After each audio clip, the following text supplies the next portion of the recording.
నమస్తే 7 న్యూస్ తెలుగుకి స్వాగతం. అల్లూరు జిల్లా రంపచోడవరంలో అన్నా క్యాంటీన్ నూతన భవన నిర్మాణానికి భూమి పూజ చేసిన ఎమ్మెల్యే శిరీష దేవి. రంపచోడవరం యూనియన్ బ్యాంక్ ఆవరణలో అన్నా క్యాంటీన్ నూతన భవనానికి భూమి పూజ చేసిన ఎమ్మెల్యే శిరీష దేవి.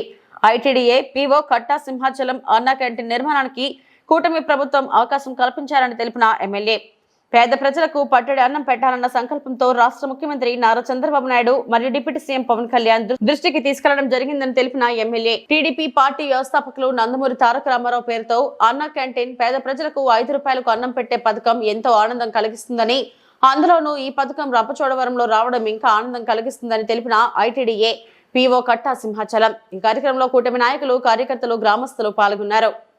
ప్రాంతంలో అన్నా క్యాంటీన్ శంకుస్థాపన చేసి ఆగిపోవడం అనేది మనందరికీ తెలుసు. మళ్ళీ ఎక్కడైతే ఆగిపోయింది అదే ప్రాంతంలో మళ్ళీ మనం అన్నా క్యాంటీన్ ఏర్పాటు చేయడానికి ప్రభుత్వం ఈ యొక్క అన్నా క్యాంటీన్ ఏర్పాటు చేసుకునేటువంటి అవకాశం కల్పించింది. నేను ఎమ్మెల్యే ఆమెన మొదట్లోనే మన నియోజకవర్గంలో 11 మండలాలు ఉన్నాయి. ప్రతిదీ కూడా చాలా డిస్టెన్స్ లో ఉంటాయి.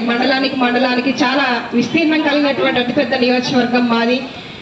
ఒక 2-3 మండలాలు కలిపి ఒక అన్నా క్యాంటీన్ ఏర్పాటు చేయండి. 2 ఐటీడీలు ఉన్నాయి, అటు చింతూరు, ఇక్కడ రంపచోడవరం. ఈ పరిధిలో మాకు ఏర్పాటు చేస్తే మా యొక్క పేద ప్రజలకు ఎంతగానో ఉపయోగపడుతుందని ముఖ్యమంత్రి గారి దృష్టికి, లోకేష్ గారి దృష్టికి, డిప్యూటీ సీఎం గారి దృష్టికి కూడా తీసుకెళ్ళాము. ఇది గమనించిన మన పెద్దలు మన ప్రాంతానికి, ముఖ్యంగా ఎక్కడెక్కడో మారుమూల ప్రాంతాల నుంచి 100 కిలోమీటర్లు నడిచి లేదంటే చాలా ఇబ్బందులు పడుతూ హెడ్ క్వార్టర్లో గ్రీన్ కానీ లేకపోతే వారి యొక్క వ్యక్తిగత అవసరాలను కానీ ఏ పనైనా సరే రంపచోడవరం హెడ్ క్వార్టర్కి రావాల్సినటువంటి పరిస్థితులు ఉన్నాయి.